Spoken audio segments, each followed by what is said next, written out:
أعوذ بالله السميع العليم من الشيطان اللعين الرجيم. بسم الله الرحمن الرحيم.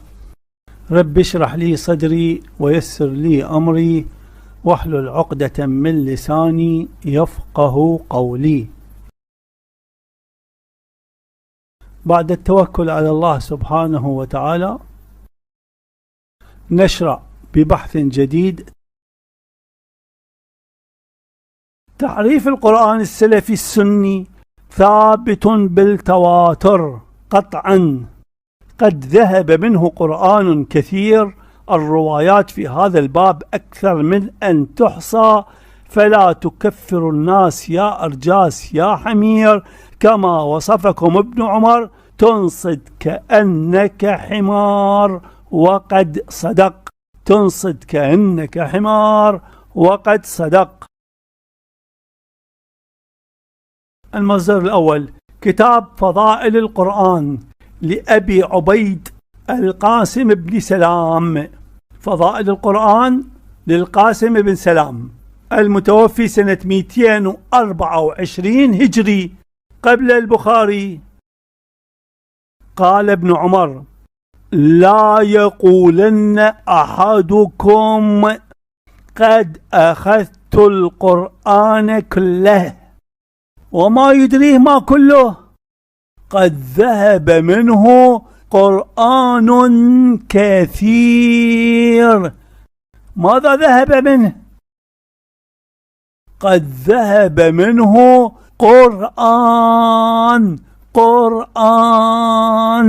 قرآن كثير. قرآن كثير. الكلام عن أي شيء؟ عن القرآن، عن السور، عن الآيات. قد ذهب منه قرآن كثير، حرق، أتلف، ضيع. لا يقولن أحدكم قد أخذت القرآن كله وما يدريه ما كله، قد ذهب منه قرآن كثير، ولكن ليقل قد أخذت منه ما ظهر منه، قد حفظت ما ظهر من القرآن، ما وصلني من القرآن، ما ظهر لي أنه من القرآن. في سنن سعيد بن منصور، في سنن سعيد الجزء الثاني صفحة 432 رقم الحديث 140. سنن سعيد بن منصور عن ابن عمر: لا يقولن أحدكم أخذت القرآن كله وما يدريه ما كله، قد ذهب منه قرآن كثير، ولكن يقول أخذنا ما ظهر منه. وفي الهامش: هذا الأثر نقله السيوطي في الاتقان وسكت عنه، مع أن ظاهره يفيد ضياع جزء كبير من القرآن. هذا الأثر نقله السيوطي في الاتقان وسكت عنه، مع أن ظاهره يفيد ضياع جزء كبير من القرآن. مع أن ظاهره يفيد ضياع جزء كبير من القرآن. مع أن ظاهره يفيد ضياع جزء كبير من القرآن. ابن عمر في القرن الأول المتوفي في سنة 73 أو 74 هجري قال بهذا القول، ونقله ابن منصور في سننه، ونقله السيوطي وسكت عنه، ونقله باقي المفسرين والكثير من المحدثين على طول الزمان. والسيوطي في سنة 911 هجري.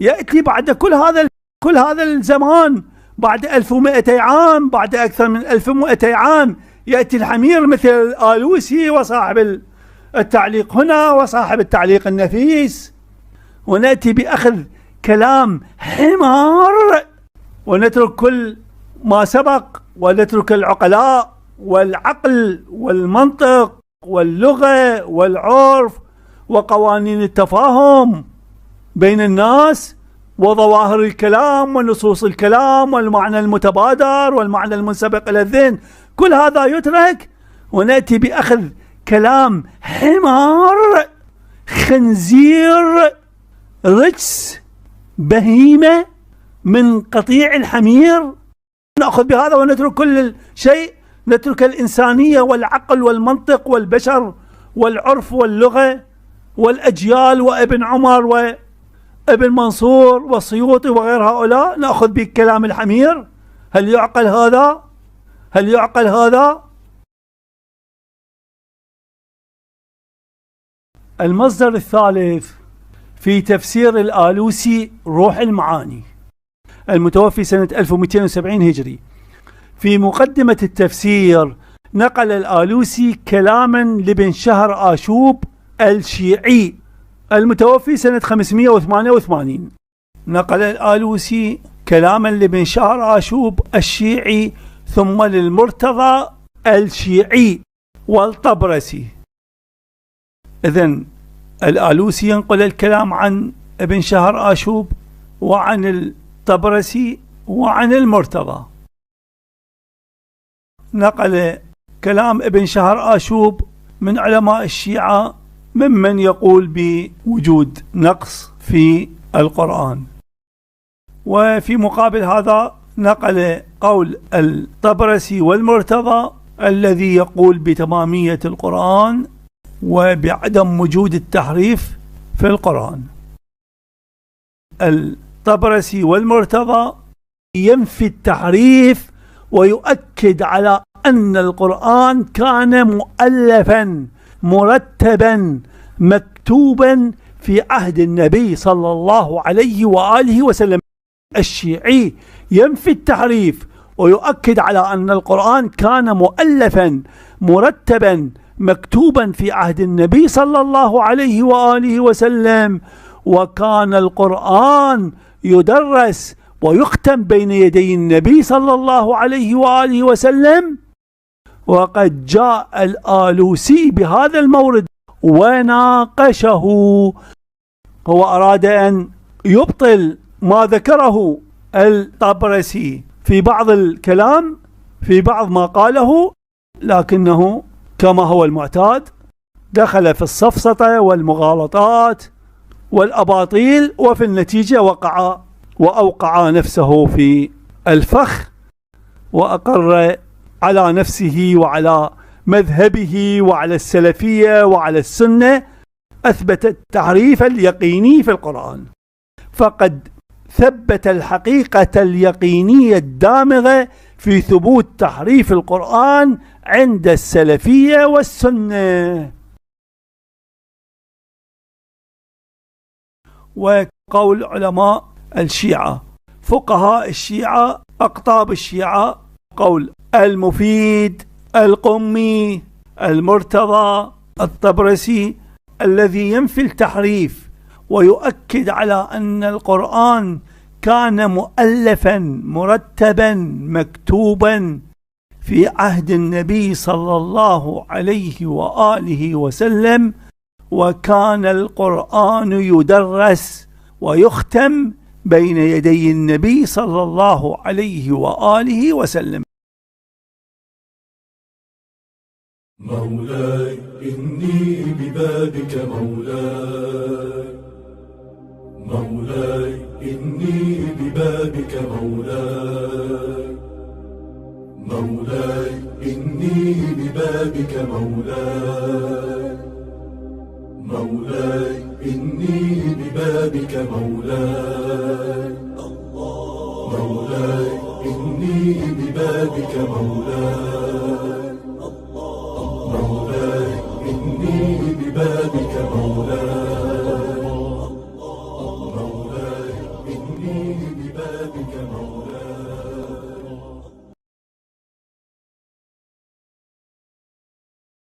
يقول أجمعوا على عدم وقوع النقص فيما تواتر قرآنا كما هو موجود بين الدفتين اليوم. نعم، أسقط زمن الصديق ما لم يتواتر وما نسخت تلاوته. يتحدث عن إسقاط قرآن كثير، سور، آيات، كلمات، أحرف من القرآن في زمن أبي بكر. قد أسقط من القرآن، أسقطت الآيات وأسقطت السور وأسقطت الكلمات وأسقطت الحروف من القرآن في زمن أبي بكر. قد أسقط من القرآن ما لم يتواتر وما نسخت تلاوته. من أين جئت بأنه يوجد آيات نسخت تلاوتها؟ ما هي هذه الآيات التي نسخت تلاوتها؟ هل هذا النسخ، هل هذه التلاوات وهذا النسخ ذكر في القرآن؟ من أين جئت بهذا؟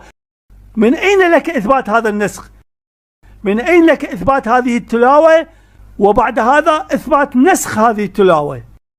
من أين لك أن تثبت الآية أولا التي أسقطت وبعد هذا تثبت أنها منسوخة؟ وما هي الآية التي نسخت هذه الآية؟ اثبت هذا عن النبي، اثبت هذا عن القرآن وفي القرآن، وبعد هذا تحدث عن إسقاط هذه الآيات. وبعد إثبات هذه الآيات والآيات الناسخة لها ائتنا بدليل يثبت أن الوحي قد جاء بالأمر بإسقاط هذه وعدم تسجيل هذه في القرآن. لاحظ، يبرر هذا الشيء المنسوخ والشيء غير المتواتر، يبرر الآيات، يبرر القرآن المنسوخ الذي أسقط، ويبرر القرآن غير المتواتر الذي أسقط. يقول وكان يقرأه من لم يبلغه النسخ وما لم يكن في العرضة الأخيرة. إذن هنا يقر بأنه في زمن أبي بكر قد أسقط القرآن غير المتواتر والقرآن المنسوخ. ويأتي نفس السؤال في زمن أبي بكر، كيف يطلب التواتر؟ وما هو التواتر؟ ورواية أبي بكر هي خبر واحد، وجاء في مقابل هذا شهادة علي والعباس وفاطمة والقرآن. لماذا لم يأخذ بالقرآن إذا كان القرآن قد ثبت بالتواتر ورواية أبي بكر هي خبر واحد؟ فهذه باطلة، جزما باطلة، قطعا باطلة. إذا كان القرآن قد ثبت بالتواتر لماذا لم يأخذ بالقرآن؟ فأي تواتر تتحدث عنه؟ الآن أتحدى السلفية والسنة من هذا المقام، أتحدى السلفية والسنة من هذا المقام، السنة والسلفية جميعا والإنس والجن معهم. اثبتوا لنا بأن القرآن الموجود حاليا عندنا بين أيدينا قد ثبت هذا القرآن في زمن أبي بكر. وأنا أتحدى الجميع، كل السنة والسلفية والإنس والجن، في إثبات تواتر هذا القرآن إلى زمن أبي بكر. أتحدى الآلوسي ومن يقول بالآلوسي وأصحاب الآلوسي وأصحاب التعليقات، أتحدى هذا القائل ومن يقول بقوله كل السنة والسلفية والإنس والجن في إثبات تواتر هذه النسخة القرآنية التي بين أيدينا إلى زمن أبي بكر. أسقط زمن الصديق ما لم يتواتر وما نسخت تلاوته وكان يقرأه من لم يبلغه النسخ. من أين لك هذا؟ ما هو الدليل على هذا؟ ما هي السور والآيات التي لم تتواتر؟ وما هي السور والآيات التي نسخت؟ وما هي السور التي نسختها؟ وما هو الدليل على إسقاط هذه وإسقاط هذه؟ هل القضية بحسب ما يشتهي الإنسان، بحسب الهوى؟ إذن أتلف أبو بكر القرآن، أتلف القرآن. من الذي قال له اتلف الآيات والسور التي نسخت؟ من الذي قال له هذا؟ من الذي كلفه بهذا الأمر، بهذه المهمة بحرق القرآن وإتلاف القرآن؟ هذه تهمة لأبي بكر. الآلوسي يوجه التهمة لأبي بكر بأنه قد أحرق القرآن، أحرق أكثر القرآن والكثير من القرآن الذي ثبت بخبر الواحد الصحيح والذي نسخ فهو أتلف المنسوخ. فإن ثبت النسخ فأين المنسوخ؟ ولماذا أتلفه أبو بكر؟ وما هو الناسخ؟ إذن للرد على العالم الشيعي المرتضى أو الطبرسي يقول الآلوسي: نعم، أسقط زمن الصديق ما لم يتواتر وما نسخت تلاوته، وكان يقرأه من لم يبلغه النسخ، وكان يقرأه من لم يبلغه النسخ، وما لم يكن في العرضة الأخيرة، ولم يألو جهدا، لم يألو أبو بكر جهدا عنه في تحقيق ذلك، أي في جمع القرآن المتواتر. فأي تواتر تتحدث عنه؟ هو عثمان كيف جمع القرآن حتى نتحدث عن تواتر؟ فإذا كان متواترا فليحتاج إلى نشر بعد هذا. هو متواتر، هو معلوم بين الناس، بين الصحابة، هو مكشوف بين الناس، هو يقيني بين الناس، بين الصحابة. فأي تواتر تتحدث عنه؟ أي تواتر؟ أين التواتر؟ من أين يأتي التواتر؟ من أين يأتي التواتر؟ هو عثمان كيف جمع القرآن حتى نتحدث عن تواتر؟ في زمن عثمان جمع القرآن المزعوم في زمن الخليفة عثمان، هل فيه تواتر؟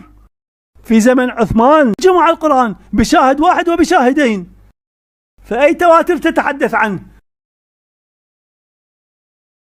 يقول: إلا أنه لم ينتشر نوره في الآفاق إلا زمن ذي النورين. إذا لم ينتشر نوره في الآفاق إلا زمن ذي النورين في زمن عثمان، وإذا كان هو القرآن جمع بشاهد واحد وبشاهدين، فكيف تقول بالتواتر؟ فأي تواتر تتحدث عنه؟ وإذا كان هو القرآن المتواتر عند أبي بكر، لماذا لم ينشره في الآفاق؟ لماذا لم ينشره في الآفاق؟ لاحظ هذا الاضطراب والتناقض، هذا هو الباطل. يقول: إلا أنه لم ينتشر نوره في الآفاق إلا زمن ذي النورين، فلهذا نسب إليه كما روي عن حميدة بنت يونس، كما روي عن حميدة بنت يونس أن في مصحف عائشة: إن الله وملائكته إلى أن يكمل. التفت جيدا، لاحظ شيء في داخله يحركه والباطل في داخله يكشفه.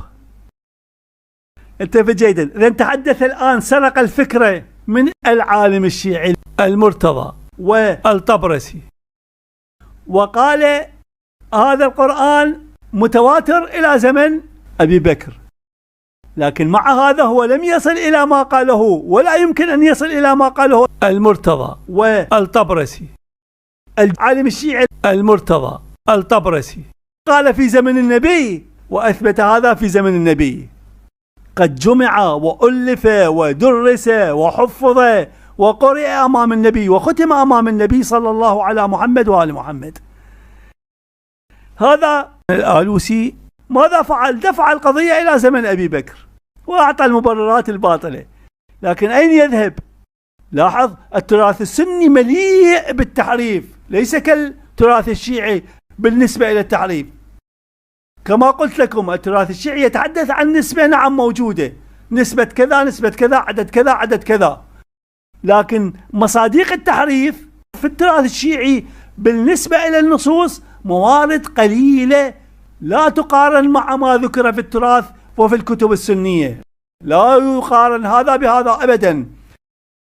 في التأويلات في التفسير نعم يقال يوجد عند الشيعة بخصوص الولاية، الأئمة، الخلافة، من اغتصب الخلافة، ممن أساء التصرف من الصحابة، مما يقدح في عدالة الصحابة، مما يتوقع لمصير الصحابة وعذاب الصحابة ومصير الصحابة في الآخرة. هذه تأويلات موجودة، أنا أتحدث عن التعريف اللفظي، هذا التأويل والتفسير شيء آخر.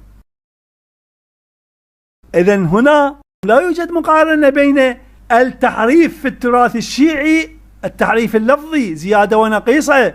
لا يوجد مقارنة بين التحريف في التراث الشيعي مع التحريف في التراث السني. لا يوجد مقارنة، لا يوجد مقارنة. فحاول الآلوسي دفع القضية إلى زمن أبي بكر ويقول بالتواتر في زمن أبي بكر. من أين لك هذا؟ كيف يمكنك أن تثبت هذا؟ نحن عندنا وصية قرآن وعترة. العترة مصدر تشريع، ما يقوله العترة حجة علينا وعلى الجميع. نحن مع الحجة، العترة حجة، ما يقوله العترة حجة. فهذا القرآن إن ثبتته العترة وقالوا هذا القرآن هو قرآن النبي وفي زمن النبي كما قال المرتضى والطبرسي فهو حجة. وكل مدعيات السنة والسلفية بقضية جمع القرآن وكتابة القرآن وتنقيط القرآن هي أكذوبة في أكذوبة في أكذوبة في دجل في شيطنة. سرقت كما سرق الآن الآلوسي الفكرة من الطبرسي والمرتضى.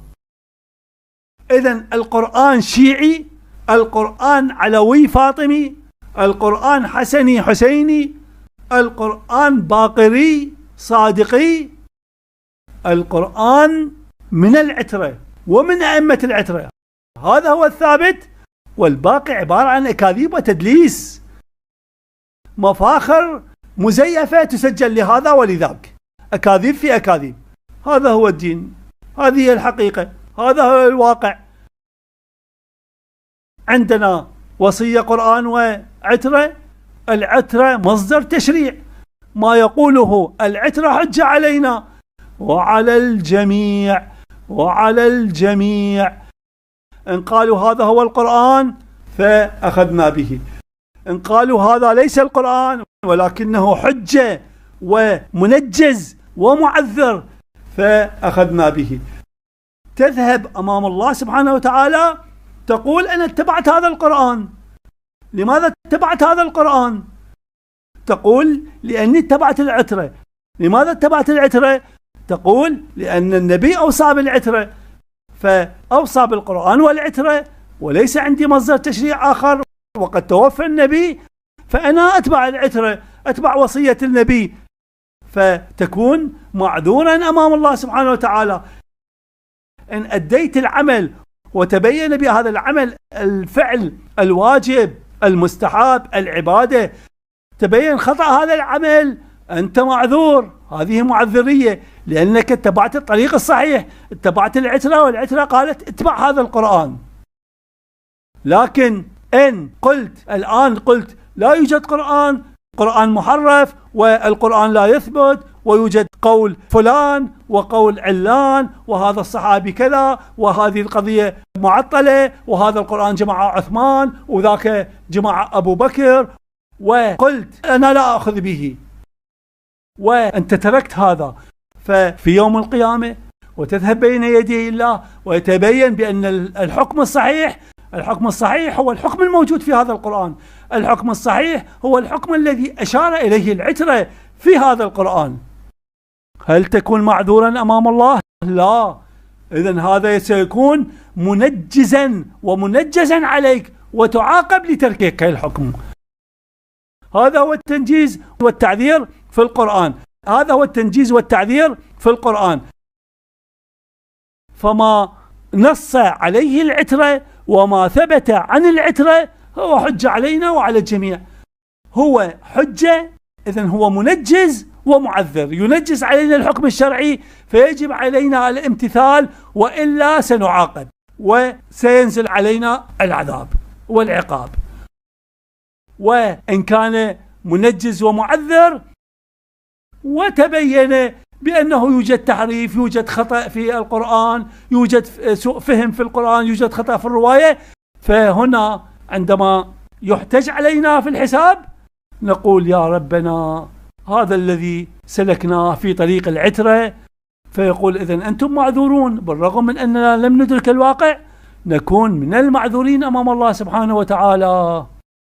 فالعترة العترة هي الحجة، وهي المنجي في الدنيا والآخرة. لاحظ الآن. إذن نعود إلى ما قال، يقول إلا أنه لم ينتشر نوره في الآفاق إلا زمن ذي النورين، فلهذا نسب إليه.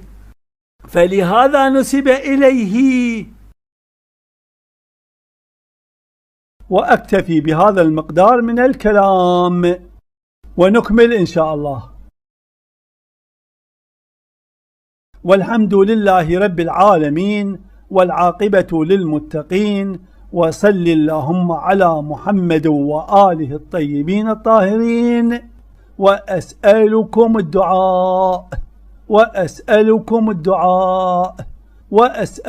الدعاء.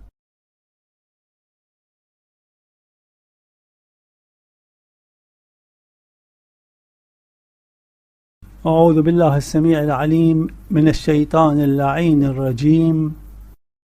بسم الله الرحمن الرحيم.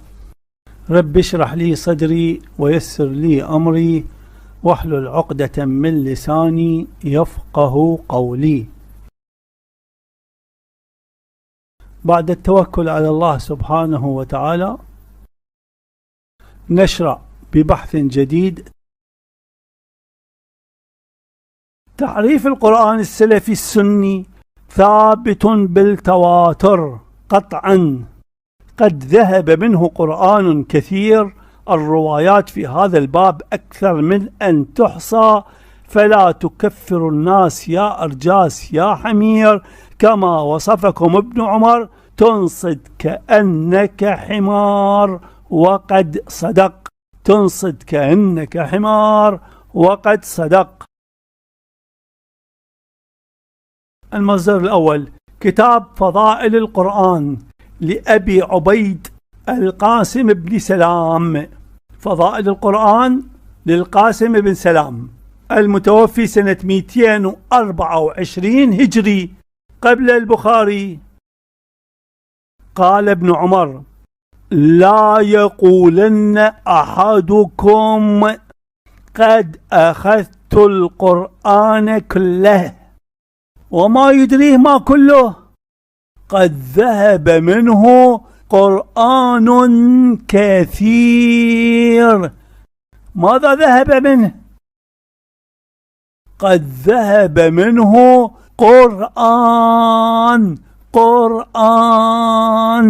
قرآن كثير. قرآن كثير. الكلام عن أي شيء؟ عن القرآن، عن السور، عن الآيات. قد ذهب منه قرآن كثير، حرق، أتلف، ضيع. لا يقولن أحدكم قد أخذت القرآن كله وما يدريه ما كله، قد ذهب منه قرآن كثير، ولكن ليقل قد أخذت منه ما ظهر منه، قد حفظت ما ظهر من القرآن، ما وصلني من القرآن، ما ظهر لي أنه من القرآن. في سنن سعيد بن منصور، في سنن سعيد الجزء الثاني صفحة 432 رقم الحديث 140. سنن سعيد بن منصور عن ابن عمر: لا يقولن أحدكم أخذت القرآن كله وما يدريه ما كله، قد ذهب منه قرآن كثير، ولكن يقول أخذنا ما ظهر منه. وفي الهامش: هذا الأثر نقله السيوطي في الاتقان وسكت عنه، مع أن ظاهره يفيد ضياع جزء كبير من القرآن. هذا الأثر نقله السيوطي في الاتقان وسكت عنه، مع أن ظاهره يفيد ضياع جزء كبير من القرآن، مع أن ظاهره يفيد ضياع جزء كبير من القرآن، مع أن ظاهره يفيد ضياع جزء كبير من القرآن. ابن عمر في القرن الأول المتوفي في سنة 73 أو 74 هجري قال بهذا القول، ونقله ابن منصور في سننه، ونقله السيوطي وسكت عنه، ونقله باقي المفسرين والكثير من المحدثين على طول الزمان. والسيوطي في سنة 911 هجري يأتي بعد كل هذا الزمان، بعد 1200 عام، بعد أكثر من 1200 عام، يأتي الحمير مثل الآلوسي وصاحب التعليق هنا وصاحب التعليق النفيس، ونأتي بأخذ كلام حمار ونترك كل ما سبق، ونترك العقلاء والعقل والمنطق واللغة والعرف وقوانين التفاهم بين الناس وظواهر الكلام ونصوص الكلام والمعنى المتبادر والمعنى المنسبق إلى الذهن. كل هذا يترك ونأتي بأخذ كلام حمار، خنزير، رجس، بهيمة من قطيع الحمير. نأخذ بهذا ونترك كل شيء، نترك الإنسانية والعقل والمنطق والبشر والعرف واللغة والأجيال وابن عمر وابن منصور والسيوطي وغير هؤلاء، نأخذ بكلام الحمير. هل يعقل هذا؟ هل يعقل هذا؟